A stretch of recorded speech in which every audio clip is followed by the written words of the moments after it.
This episode of Passing the Plate is sponsored by Storied Book Recipes from Storied.com. Welcome to Passing the Plate, the podcast that's all about food, traditions, and the wonderful connections they create. I'm Lisa Lisson, the genealogist and family history expert behind Are You My Cousin? And I'm Ashley Covelli, the food writer and recipe developer behind Big Flavors from a Tiny Kitchen. We'll be your guides on this flavor-packed adventure. We're not just talking about recipes. We're diving into family history, exploring new cultures, and preserving favorite recipes for future generations. In short, we're celebrating the stories and tastes that come with every bite. So grab a seat at the table and let's embark on a journey of flavor, tradition, and connection. This is Passing the Plate, where every episode is a feast for the senses and a celebration of the ties that nourish our souls.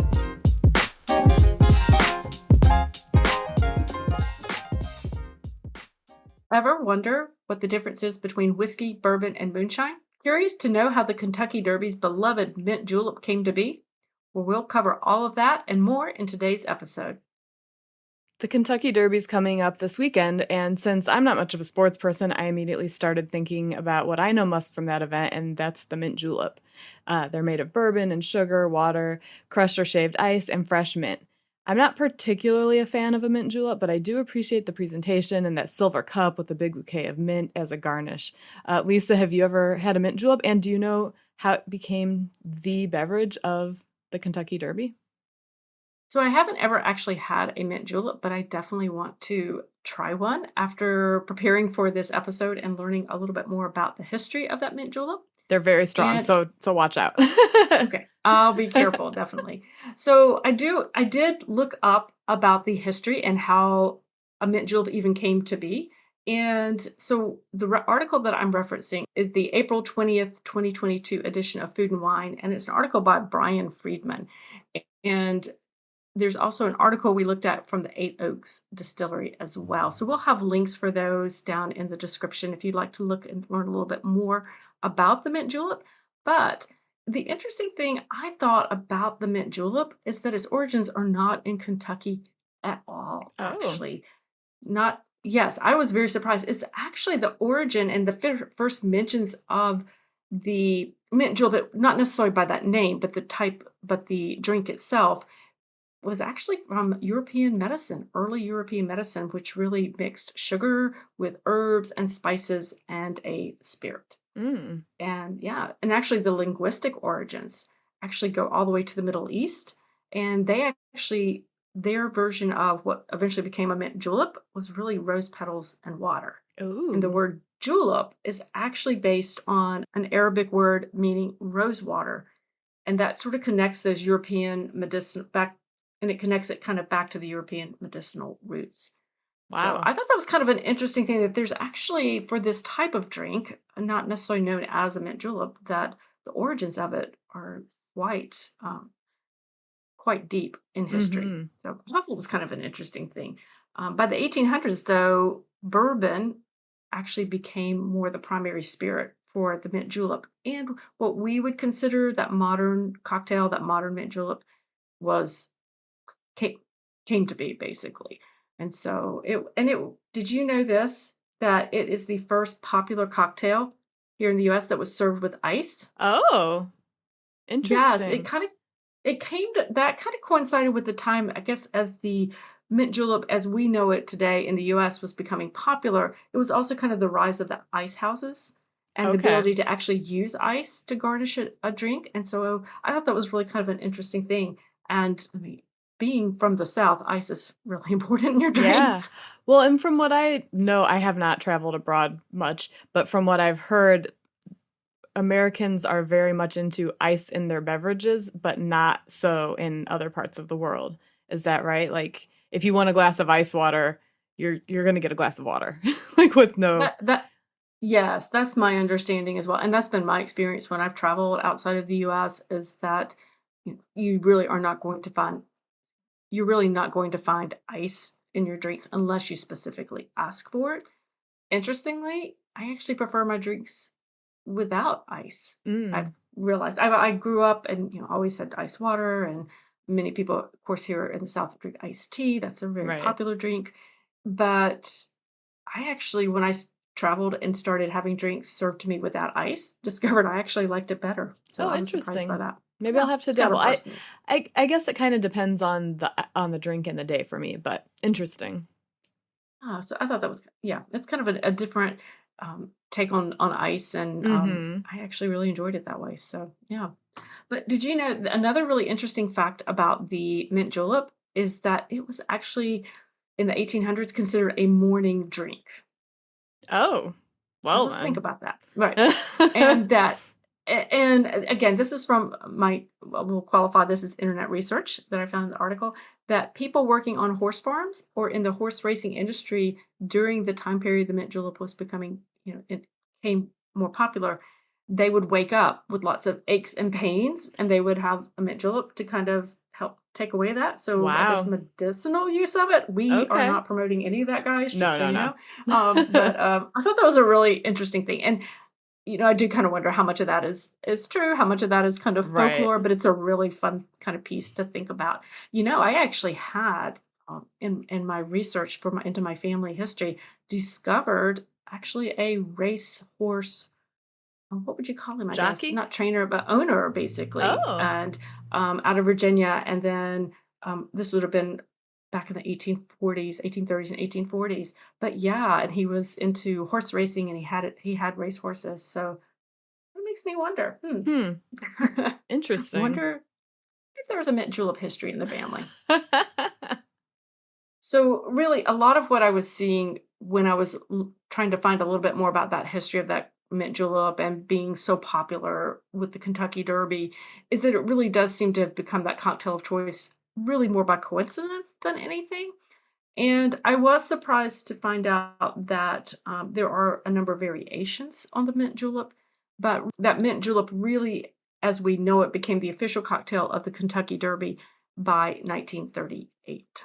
Okay, which I mean, you're that's getting close to 100 years ago, so that's a pretty solid run, I would say. I think so. I think so. And I know that, about the growing up, and we used to always have my mother subscribed to the Southern Living magazine, and Mhm. certainly every May edition you would start to see a feature on the mint julep and the different variations that would come through it. Yeah, and the hats, right? Oh, the hats, The hats. yes. So, we've been talking about bourbon, which is a type of whiskey, and things tend to get a little confusing when you're talking about bourbon versus whiskey. So, I found a great post over on Reddit about the difference, and I'll paraphrase, but we'll link to it. All bourbon is whiskey, not all whiskey is bourbon. So, think of whiskey as an umbrella that has many different types underneath it. Bourbon is a type of whiskey. So, some of the other qualifiers are, it must be made in the US and contain no additives, flavorings, or colorings other than water for proofing. The other thing that always kind of trips me up a bit is why does sometimes whiskey have an E in it and sometimes it doesn't? So there was a great article, again, that we'll link to over on Oak and Eden, and their explanation is really nice. So they say spelling depends on the spirit's country of origin. American produced varieties such as bourbon, rye, Tennessee, and as well as the Irish spirit use whiskey with an E, so Whiskey, whereas the spirit from Scotland, Canada, and Japan utilize whiskey, Whisky. American and Irish liquor producers and copy editors tend to favor the spelling whiskey with an E, while Scottish, Canadian, and Japanese producers and copy editors tend to favor it with no E. The difference also carries into the plural. So for whiskey with the E, the plural, you just pop an S on the end, so Whiskeys. But then for whiskey with no E, the plural is Whiskies. So I don't know. It's just, sometimes you see something with a different spelling, you're like, is that a different product or is it the same thing? Like, is it, how British or Canadian spelling of the word color has a U in it versus in the US it doesn't. But so I thought that was really interesting. That really is interesting. And of course, I see family history and everything. And I see that actually with like name spellings. I've Mm. seen that happen with surnames, Oh, and a yeah. lot of it had to do with just where they were and the culture they were in, that which spelling became dominant over something else. And oftentimes spellings were really consistent until well into the 1900s. So yeah, that's a really fascinating difference. I didn't realize. that there was such a delineation for the with Mm-hmm. the E and without the E. Like that. Yeah. This episode of Passing the Plate is sponsored by Storied Book Recipes from Storied. Hey, Lisa, you know how recipes are about more than just food? Absolutely. They're memories, traditions, and stories passed down through generations. Exactly, and that's why we're excited to share Storied Book Recipes from Storied with Passing the Plate listeners. Storied Book Recipes isn't just a cookbook, it's a beautiful way to gather, preserve, and share your family's culinary traditions. It allows you to capture recipes along with the stories and the family photos behind them all in one place. Imagine gifting a beautifully printed storied book to your loved ones, filled with recipes, memories, and family history. It's more than a book, it's a timeless connection.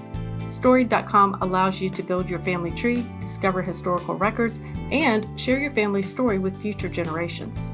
It's such a great way to keep your family's food and recipe traditions alive, which is what we're all about here at Passing the Plate. Visit storied.com/plate or use code PLATE to save 20% off your first storied book and create something your family will treasure forever.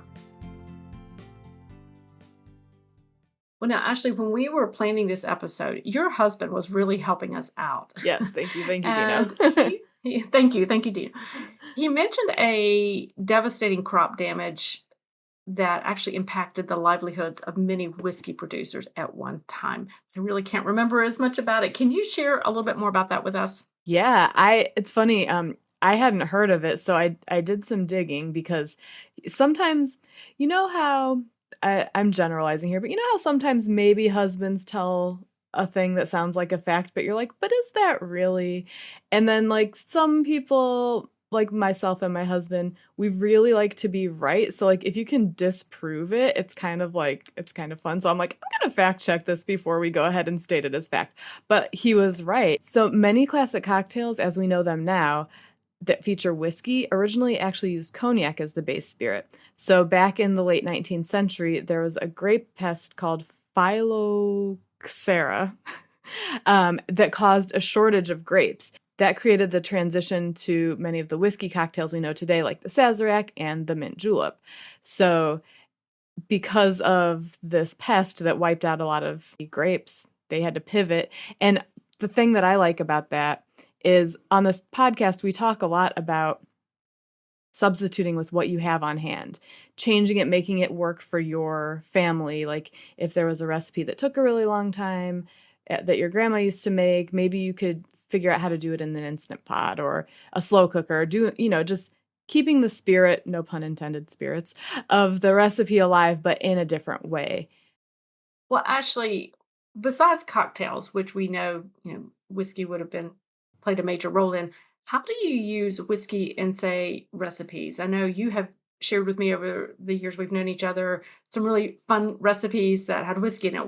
How do you use whiskey outside of Yeah. cocktails? So, well, I guess the first one that comes to mind is like technically, I guess, kind of a cocktail, but it's just a different type. So we're not thinking of like different types of liquor and spirits poured into a glass. But I make a peanut butter banana milkshake with bacon, and you can throw in a shot of whiskey, and that's really nice. But that's, I guess, is that technically a cocktail? If it's a boozy I milkshake?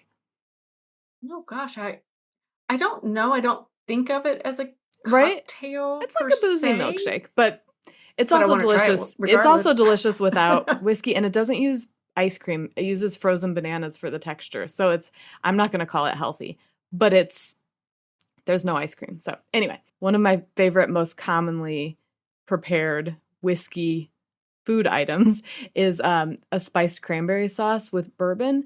So what I like to do is I'll make it, and because I don't actually cook the bourbon out of it, I stir it in at the end. I usually will split the batch in half so that not it's like a negligible amount, but it does add a nice flavor. But if anybody, kids at the table or people who don't want to have alcohol for whatever the reason may be, so I'll have two different versions, but it really does enhance the flavor with the sweet of the cranberry and the tart. It's really nice. I That also, sounds delicious. yeah, it's also great in whipped cream. You can add a little bit of it in with your whipped cream to go on whatever, pies, um, hot cocoa would be great on hot cocoa, maybe with a little Oh, bourbon whipped wow. cream. Um, So is it a little bit, so kind of the sweet taste with the bourbon, which, because bourbon's not sweet, right. right? Yeah. So it's, yeah, so it's kind of Just gives a little kind of, something. Just gives a yeah, little, gives a little something. yeah. Well, and not that I know this episode is about bourbon and whiskey, whatever, but you can also do peanut butter powder in, or some, other types of flavorings in your whipped cream to bring something different to the table. So it's like just a little something different. Okay, I have to say, in all the years I've known you, I've never actually thought to do that, and I should, because I've cooked so many of your recipes, and I'm so influenced by your your food, I your recipe appreciate creation, that. and I'm like, it never occurred to me to add flavoring to a whipped cream, but Yeah. maybe that's another episode in the future. But Yeah. anyway, Yeah. I mean, that's the cool thing about the kitchen is you can really experiment. So yeah. Maybe now in your daily life, if you're tasting things, you could think like, oh wait, this might be good in a whipped cream. Why not? yes. um, other thing, there's a recipe from a cookbook that I did a review of years ago, and I can link to that also. But it's a bourbon bacon pecan pie, and it has a whole wheat crust. So the bourbon gets baked in with the filling. That's really nice.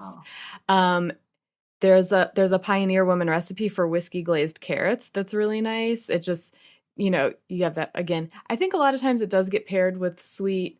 Um, I don't know why. It just seems to work well.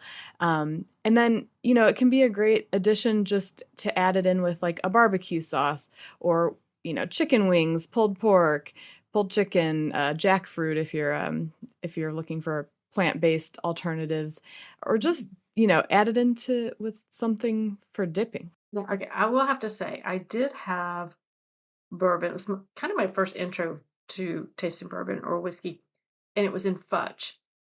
Okay. Again, that kind of sweet pairing. But now Mm. I have to say, they messed with my chocolate when they did that. So, and you know my chocolate leanings and my cravings. So, while I'm sure many people do love that, that was not a pairing I really care So you're talking for. fudge like the solid, like the block type of Yeah, fudge. it's like a Okay. chocolate fudge that you would Yeah. make, and that Cuz I it was, yeah, it had bourbon in it. And when I did not know it, which is probably part of the problem when I tasted it. So mm, I'm expecting this chocolatey, kind of velvety right. flavoring, and then that was not what I got. And so Right. You need it was, a disclosure yeah. beforehand. Well, if I had read the Yeah. box, I might have known. But anyway, Well, or whoever brought it. But I was like, that oh, okay. that makes me wonder, there's a place in Rockefeller Center, there's like a Swiss chocolatier. I don't know how to pronounce it. It's like Teuscher or something like that. And they make a truffle that's filled with, is it champagne? But I bet you a truffle filled with whiskey, well, a little whiskey would be nice. But you would know going in, get Right, that and little you're bit of expecting that mixed in with it. particular, Mm-hmm. yeah. Because I've had chocolates filled with liqueurs. Yeah. So yeah, before, because I'm sure it's probably similar. But yeah, Yeah. but yeah. So um don't care for whiskey or bourbon in my fudge.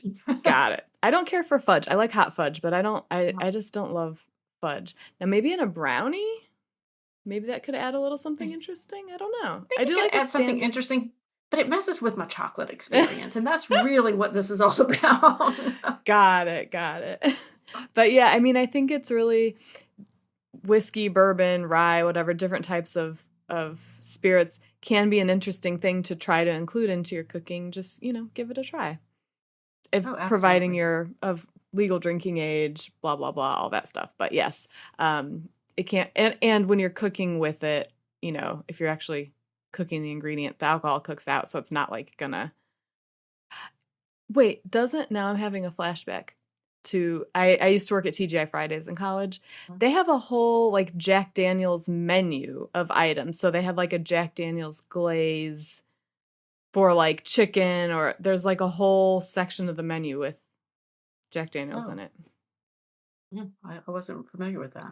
Yeah, though they weren't my favorite menu items, but yeah, just it's out there. So get links to recipes and resources we mentioned in today's episode in the show notes at passingtheplate.org/59. That's a wrap on this episode of Passing the Plate. We hope you enjoyed our journey into the world of food, traditions, and the amazing connections they create. It's been a pleasure sharing these stories and flavors with you. Remember, food is more than just sustenance. It's a way to connect with our past, present, and future. So keep sharing your meals, keep passing those plates, and keep creating memories that will last a lifetime. Head to passingtheplate.org/podcast for show notes.